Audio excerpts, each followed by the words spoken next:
पापा ये क्या कर रहे हो? नीचे बहुत पानी है, मुझे डर लग रहा है पापा, मुझे नीचे मत फेंको। ये एक मासूम बच्चे की वो आखिरी पुकार थी जो उसने अपने उस पिता से लगाई थी जिसकी उंगली पकड़कर उसने चलना सीखा था। वो मासूम गिड़गिड़ाता रहा, रोता रहा, अपने पिता के हाथ पैर जोड़ता रहा। वो नीचे बहती रावी नदी के गहरे और उफनते पानी को देखकर थर थर कांप रहा था। उसे एहसास भी नहीं था कि जिसे वो दुनिया का सबसे सुरक्षित सहारा समझ रहा है वही उसकी जिंदगी का काल बनने जा रहा है। लेकिन इस बेदर्द आरोपी पिता का दिल नहीं पिघला। उसने मासूम की एक ना सुनी। चीखते चिल्लाते और रहम की भीख मांगते उस बच्चे को हवा में उछाला और सीधे पुल से नीचे रावी नदी की तेज लहरों में फेंक दिया। एक जोरदार छपाक की आवाज हुई और वो मासूम उफनती रावी नदी की बेरहम लहरों में हमेशा के लिए समा गया। दोस्तों, हिमाचल प्रदेश के चंबा से आई इस रोंगटे खड़े कर देने वाली वारदात ने न सिर्फ चंबा बल्कि पूरे देश को भीतर तक झकझोर कर रख दिया है। एक ऐसा मामला जिसने बाप बेटे के पवित्र रिश्ते को कलंकित कर दिया है। आखिर एक पिता इतना क्रूर कैसे हो सकता है? आखिर उस मासूम का कसूर क्या था? आज की वीडियो में हम आपको पुलिस पूछताछ से सामने आए उस खौफनाक रात की पूरी कहानी सुनाएंगे जिसे सुनकर आपकी रूह कांप जाएगी। नमस्कार, मेरा नाम है राज माहौर। आप देख रहे हैं न्यूज वॉच इंडिया का स्पेशल प्रोग्राम ऑपरेशन ब्लैकआउट। यह दिल दहला देने वाली घटना चंबा जिले की है, जहां रावी नदी के ऊपर बने पुल पर यह खौफनाक मंजर स्क्रिप्टेड किया गया था। पुलिस के अनुसार आरोपी पिता अपने ही पुत्र को लेकर उस पुल पर पहुंचा था। रात के अंधेरे और सन्नाटे के बीच जब नदी का पानी उफान पर था तब उस पिता के दिमाग में एक खौफनाक साजिश चल रही थी। पुलिस की शुरुआती जांच और पूछताछ में जो बातें सामने आई वो किसी भी संवेदनशील इंसान को बीमार कर सकती हैं। आरोपी ने पुलिस के सामने खुद कबूल किया कि जब वो बच्चे को लेकर पुल के किनारे पहुंचा तो बच्चा भांप गया था कि कुछ गलत होने वाला है। वह नीचे बहते पानी को देखकर बुरी तरह से डर गया था।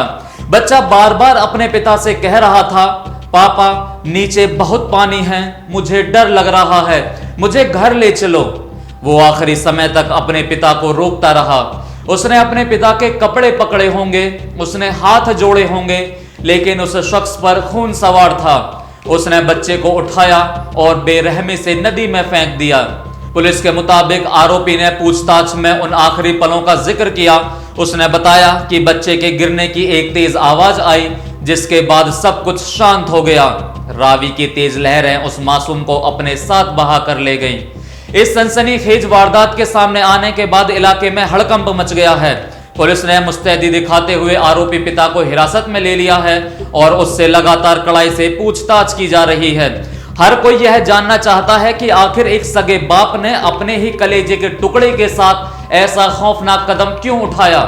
पुलिस अधिकारियों का कहना है कि घटना की पूरी वजह और आरोपी की असली मानसिक स्थिति का पता विस्तृत जांच और मेडिकल रिपोर्ट के बाद ही साफ हो पाएगा। फिलहाल पुलिस की सबसे पहली प्राथमिकता रावी नदी की उफनती लहरों में उस मासूम के शव को तलाशना है। स्थानीय गोताखोरों और रेस्क्यू टीम की मदद से नदी में सर्च ऑपरेशन चलाया जा रहा है, लेकिन रावी नदी का बहाव तेज होने के कारण रेस्क्यू टीम को भी काफी दिक्कतों का सामना करना पड़ रहा है। क्राइम की दुनिया में रोज कोई वारदात होती है, लेकिन कुछ घटनाएं ऐसी होती हैं जो समाज के ताने बाने को हिलाकर रख देती हैं। हिंदू धर्म और हमारी संस्कृति में पिता को भगवान का दर्जा दिया गया है। बच्चों के लिए उनका पिता एक ढाल की तरह होता है। दुनिया की हर मुसीबत से बचाने के लिए बच्चा सबसे पहले अपने पिता के पीछे छिपता है। लेकिन जब वही रक्षक भक्षक बन जाए तो कोई मासूम किस पर भरोसा करेगा? इस घटना ने समाज के सामने कई बड़े सवाल खड़े कर दिए हैं। आखिर हमारे समाज में मानसिक तनाव, क्रूरता या सनक इस कदर कैसे हावी हो रही है कि लोग अपने ही बच्चों की जान लेने पर उतारू हैं। मासूम की वो आखिरी पुकार, पापा मुझे नीचे मत फेंको, यह सिर्फ एक बच्चे की चीख नहीं थी, बल्कि यह उस भरोसे की चीख थी जो एक बेटे का अपने बाप पर से हमेशा के लिए उठ गया। चंबा ही नहीं बल्कि इस खबर को सुनने वाला हर शख्स आज स्तब्ध है, हर आंख नम है और हर कोई आरोपी के लिए सख्त से सख्त सजा की मांग कर रहा है। पुलिस इस मामले में कानून के मुताबिक कड़ी कार्रवाई कर रही है और उम्मीद है कि जल्द ही इस पूरी साजिश और वजह का पर्दाफाश हो जाएगा।